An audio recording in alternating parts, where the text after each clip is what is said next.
우리 주변에는 가족이 병들거나 나이가 들어 스스로 돌보기 어려운 상황이 생길 때 그 책임이 온전히 가족에게 돌아가야 한다고 생각하는 경우가 많습니다.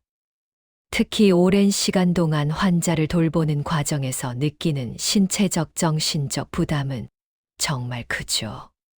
그런데 많은 분들이 이런 상황을 업보나 전생의 죄와 연결해서 생각하시더라고요. 제가 전생에 얼마나 큰 죄를 지어서 지금 이렇게 힘든 삶을 살고 있는 걸까 하고 말이에요. 그런 마음 충분히 이해합니다. 간병을 하다 보면 나도 모르게 왜 나만 이렇게 힘들까 하는 생각이 들고 스스로를 자책하게 되는 순간이 많습니다.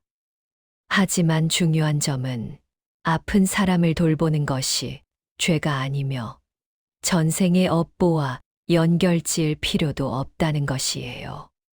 간병은 누구에게나 주어질 수 있는 삶의 현실일 뿐. 이를 통해 누군가 벌을 받거나 과보를 치러야 한다는 뜻은 아니거든요. 오히려 현대 사회에서는 이런 역할을 가족만이 아니라 사회와 공동체가 함께 나누어야 합니다. 시설, 사회보장제도, 전문 간병인 시스템은 바로 그런 역할을 도와주는 구조죠.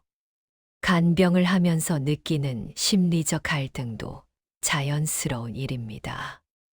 하루 종일 누워있는 남편이나 부모님을 돌보면서 생기는 피로, 감정적 소진, 때로는 화나 짜증, 좌절감.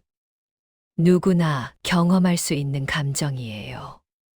여기서 중요한 건 자신을 돌보는 일과 타인을 돌보는 일이 서로 충돌하는 것이 아니라 균형을 찾는 과정이라는 점입니다.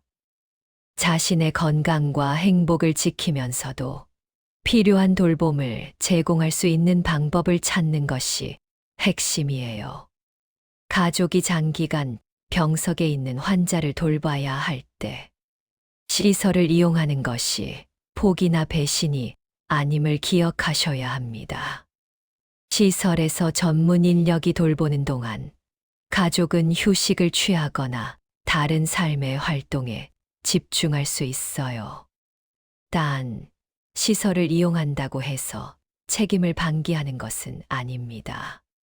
주말마다 직접 방문해서 돌보거나 정서적 지원을 지속하는 등의 역할 분담으로 가족과 환자 모두의 삶의 질을 높일 수 있습니다. 이렇게 하면 간병의 부담은 줄어들고 가족 구성원은 자신의 삶과 행복을 지킬 권리를 확보할 수 있습니다. 간병을 하면서 생기는 부정적인 감정, 즉 화나 짜증, 원망감도 자연스러운 반응입니다.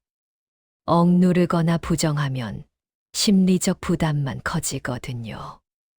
이런 감정들을 솔직히 인정하고 풀어낼 수 있는 방법을 찾는 것이 중요해요.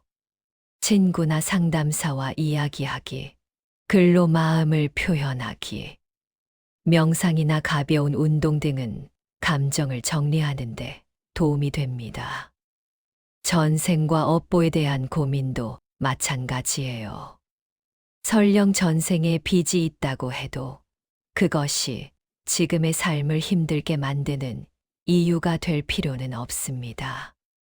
현재 우리가 할 수 있는 일은 바로 지금 주어진 현실 속에서 최선을 다하며 살아가는 것이에요.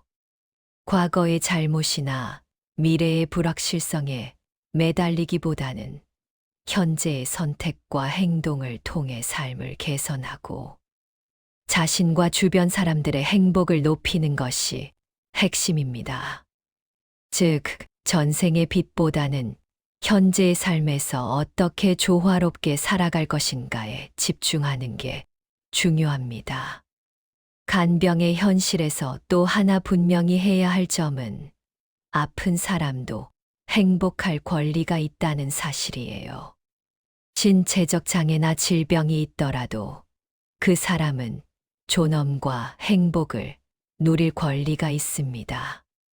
가족이 돌보는 동안 이 점을 잊지 않으면 간병은 단순한 의무나 희생이 아니라 서로의 삶을 존중하며 돕는 과정으로 변할 수 있어요. 가족과 사회가 함께 책임을 나누고 시설과 전문 인력을 활용하면서도 가족 구성원은 자신을 돌볼 권리를 확보하는 것이 가장 바람직한 구조입니다. 간병 과정에서 생기는 갈등과 부담을 업보나 전생의 죄로만 설명하려는 생각은 버리시는 게 좋아요. 이는 과도한 자책이나 책임 회피로 이어질 수 있습니다. 오히려 현재의 문제를 명확히 보고 현실적이고 실천적인 방법으로 부담을 나누고 조절하는 것이 중요합니다. 역할 분담, 시설 이용, 사회적 지원, 가족 간 합의 등을 통해 간병의 부담을 관리할 수 있습니다. 간병의 여정은 길고 힘들지만 그 속에서도 배움과 성장의 기회가 있습니다. 자신의 한계를 인정하고 도움을 요청하며 현실적인 해결책을 모색하는 과정은 삶의 성숙과 연결됩니다. 또한 간병을 통해 느끼는 감정과 경험은 개인의 공감 능력과 내적 성장을 높이는 자원이 될 수 있어요. 중요한 것은 간병을 통해 자신을 소모하지 않고 자신과 가족, 환자의 삶의 질을 동시에 고려하는 균형을 찾는 것입니다. 결국 간병과 돌봄은 고통과 부담의 연속일 수 있지만 그것을 어떻게 받아들이고 어떻게 조절하며 어떤 지원을 활용하느냐에 따라 삶의 질과 행복은 크게 달라집니다. 자신을 돌보는 권리를 인정하고 사회적 도움을 적극 활용하며 아픈 사람도 존엄과 행복을 누릴 수 있도록 돕는 것. 이것이 바로 현대 사회에서 건강하게 간병과 돌봄을 수행하는 길이에요. 전생의 업보가 아니라 현재의 선택과 행동이 우리의 삶을 결정합니다. 그 안에서 우리는 진정한 자유와 행복을 찾아갈 수 있고 삶의 무게를 조금은 덜어낼 수 있습니다. 힘들고 지칠 때에도 자신을 향한 다정함과 주변 사람을 향한 이해를 잃지 않으신다면 그 과정 속에서 삶의 의미와 가치가 자연스럽게 자리 잡게 됩니다.